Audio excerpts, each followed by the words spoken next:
ហ្នឹងហើយ Hello ក៏ដូចជាសួស្តីទៅកាន់អ្នកនរគ្នាថ្ងៃនឹងជួបមួយខ្ញុំពិភពបកខ្មៅហើយយើងមកតសាច់រឿងយើងបន្តដែលមានចំណងជើងថាឆ្លងភពខ្លាចជាតួអង្គបន្ទាប់បន្សំបន្ទាប់ពីភាគមុនជីឈឺផុសយើងមួយសាវជាក៏ត្រឡប់មកដល់សំណាក់វិញហើយជីឈឺផុសយើងហ្នឹងគឺធ្វើសុកមន់ហើយមកដល់មុខសំណាក់គាត់និយាយថាណែសុកមន់មកដល់ហើយពេលហ្នឹងសាវជាកំពុងអង្គុយតាំងសមាធិពេលដែលជីឈឺផុសយើងយកសុំមកដល់ក៏និយាយថាសិស្សប្អូនតូចធ្វើឲ្យឯងចាំយូរហើយមកអាចញ៉ាំបាយបានហើយពេលហ្នឹងស្រាវជ្រាវផុសយើងគឺញាក់ខ្លួនមែនតើដោយសារតែសម័យទៅដល់ពេលដែលព្រឹត្តិការណ៍ទាំងអស់ហ្នឹងស្រូបយកកម្លាំងធាតុនឹងមានសម្លេងនិយាយថាមកក្រែងឯងក៏ចូលចិត្តវាដែរមិនចឹងឯងប្រុងទៅណាពេលហ្នឹងស្រាវជ្រាវនៅក្នុងការសម័យហ្នឹងក៏និយាយថាជួយហើយមានសម្លេងព្រឹត្តិការណ៍ម្នាក់និយាយថាឆាប់មកពួកយើងនឹងស្រឡាញ់ឯងឲ្យពេញទំហឹងតែម្ដងពេលហ្នឹងក៏មានសម្លេងសើចហើយក៏មានដៃមួយលូកមកដែលធ្វើឲ្យស្រាវជ្រាវផុសយើងមានការផិតភ័យខ្លាំងមែនទែនបើកភ្នែកធំ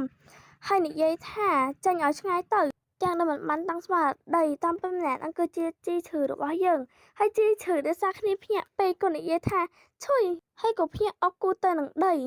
ពេលហ្នឹងជីឈឺហ្នឹងក៏ភ័យហើយសួរទៅកាន់ប្រព័ន្ធថាប្រព័ន្ធក្បាលខ្ញុំនៅជាប់នឹងកតែថងដែលត្រូវជាប្រព័ន្ធផជីឈឺបានតបថាកុំបារម្ភក្បាលនៅជាប់កតែហើយពេលហ្នឹងចង់សើចជីឈឺខ្លាំងមែនតើមុខឡើងគួយកំ pl ៃហ្មងមើលខាងអញស្រាវជាក៏ចង់ដើរទៅកាន់ជីឈឺព្រមទាំងសួរថានិយាយមកមិញនេះចូលមកចិត្តខ្ញុំមានបំណងអីទៅជីឈឺរបស់យើងក៏តបទាំងតដិតថាបងមកហៅឯងឲ្យញ៉ាំបាយស្រាវជាក៏សម្លឹងទៅជីឈឺទាំងឆ្ងល់ជីឈឺរបស់យើងក៏និយាយទាំងភ័យថាសិស្សប្អូនតូចដើររបស់ឯងល្អស្អាតណាស់ឆាប់ដាក់វាចុះទៅបើធ្វើឲ្យមានស្នាមប្រឡាក់វាមិនល្អទេស្រាវជាក៏តបទាំងហីថាលើក្រោយមិនបីរំខានទេខ្ញុំមិនហូបរបស់ទាំងនេះឡើយពេលហ្នឹងជីឈឺរបស់យើងក៏លើកអាហារមកមួយចានព្រមទាំងនិយាយថាឯងពិតជាមិនញ៉ាំមែនណែឯងមើលណែឆ្អឹងជំនីពណ៌ឡើងស្អាតយ៉ាងហ្នឹងស្រាវជាងាកមើលជីឈឺក៏មិនថែមទៀតថាស្រស់រសជាតិឆ្ងាញ់ដាក់មួយម៉ាត់ជាតិពេញមាត់ហ្មងស្រាវជាតបវិញថាឈប់និយាយបបាច់បបោចទៅខ្ញុំអាចញ៉ាំបាននៅជីឈឺតបថាបានសិស្សច្បងទៅយកបាយមកឲ្យឯងណាឡើយយើងកាត់ដល់តុអាហារទៅពេលហ្នឹងស្រាវជាគិតថាខ្ញុំតែងតែគិតថាជីឈឺធ្វើពុត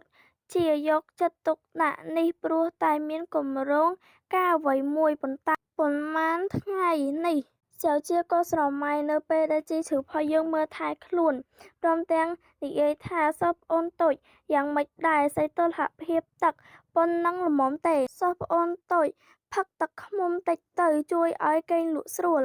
អាមូសុំអុយឆាប់ចេញឆ្ងាយភ្លាមបន្ទាប់ពីសម័យរួចស្រាវជ្រាវរបស់យើងក៏គិតថាគេមើលទៅពិតជាមើលថាខ្ញុំដោយចិត្តបរិសុទ្ធពិតមែនពេលហ្នឹងជីឈឺផុសយើងសួរទៅកាន់ស្រាវជ្រាវថាសិស្សប្អូនតូចមិញនេះឯងសម្លឹងមើលបងឬស្រាវជ្រាវតបវិញថាអត់បានមើលទេខ្ញុំញ៉ាំឆ្អែតហើយអញ្ចឹងឯងទៅសម្រាកសិនទៅចាំពេលទឹកថ្នាំឆ្អិនហើយបងហៅឯងកាត់មកពេលស្រាវជ្រាវកំពុងសម្រាកនៅលើក្រែនេះវិញស្រាវជ្រាវក៏បោកភ្នែកដោយសារតែក្តៅហើយក៏គិតថាក្តៅណាស់ហើយក៏ស្ទុះងើបចេញពីក្រែក៏ទៅបើកទ្វារស្រាប់តែពេលហ្នឹងវ៉ាវហ្មងគាត់ថាភ្លើងឆាបមកពេញមុខសំណាក់តែម្ដងស្រាវជ្រាវមុខឡើងស្លេកហើយក៏គិតថានេះគឺស្រាវជ្រាវរបស់យើងក៏គិតបន្តទៀតថាទីបំផុតគេបញ្ចេញសកម្មភាពវាយប្រហារហើយតើនេះពេលស្រាវជ្រាវរបស់យើងចេញមកដល់ក្រៅសំណាក់ជីឈឺក៏រត់មកហើយនិយាយថាសិស្សប្អូនតូចឯងស្ដាប់បងបកស្រាយសិនបងពេលហ្នឹងជីឈឺរបស់យើងនិយាយមិនទាន់ចប់ផងស្រាវជ្រាវក៏សូត្រវិជ្ជាគ្រប់គ្រងទឹកហើយពេលហ្នឹងស្រាប់មានផ្គរលាន់ហើយស្រាប់តែភ្លៀងមកឈូចាំជីឈឺរបស់យើងដែលធ្វើឲ្យសទឹកជោកតែម្ដងស្រាវជ្រាវធ្វើមុខកាចព្រមទាំងអោនទៅសួរជីឈឺរបស់យើងថាឯងព្យាយាមរៀបផែនការជាច្រើនថ្ងៃហេតុផលគឺគិតចង់ប្រើមធ្យោបាយថោកទាបដុតសម្រាប់ខ្ញុំអញ្ចឹង ជីឈឺរបស់យើងក៏តបវិញថាសិស្សប្អូនតូចអញយល់ច្រឡំហើយបងគ្មានចេតនាធ្វើឲ្យមានភ្លើងឆេះទេគឺបងចង់ធ្វើស្ករតាំងម៉ែទុកឲ្យឯងសៅជាក៏សួរថាស្ករតាំងម៉ែជីឈឺរបស់យើងក៏បន្តទៀតថាបងឃើញថារាល់ពេលផឹកថ្នាំឯងជ្រួញចិញ្ចាំរហូតគិតថាថ្នាំនោះល្វីងខ្លាំងពេកដូច្នេះទើបបងផ្ដាំគំនិតធ្វើស្ករតាំងម៉ែខ្លះៗមិននឹកស្មានថាបងគ្រប់គ្រងភ្លើងមិនបានល្អវិសតែនឹងឆេះផ្ទះទៅហើយឯងចង់សាកមួយគ្រាប់ទេទោះបីរូបរាងពីក្រៅមិនស្អាតតែរសជាតិគួរតែនៅឆ្ងាញ់ដដែលទេសៅជារបស់យើងក៏នៅគៀងដោយសារតែយល់ច្រឡំទៅលើគេអញ្ចឹងណាសៅជាក៏ធ្វើជាមិនខ្វល់ព្រមទាំងបែរខ្នងបំរុងចូលក្នុងសំណាក់វិញព្រមទាំងនិយាយថាលើក្រោយគុំធ្វើកិច្ចការដែលលើសលួសអញ្ចឹងទៀតពេលនោះសៅជាផុសយើងអត់ប្រយ័ត្នក៏ចពុបជើងប៊ីនឹងដួលជីឈឺរហ័សក៏និយាយថាប្រយ័ត្នព្រមទាំងទៅជួយទប់សៅជាដើម្បីកុំឲ្យដួលសិស្សប្អូនតូចអញមិនអីទេឬសៅជាគិតថាយ៉ាប់មែនរាងកាយខ្ញុំនៅមិនទាន់ជាសះស្បើយ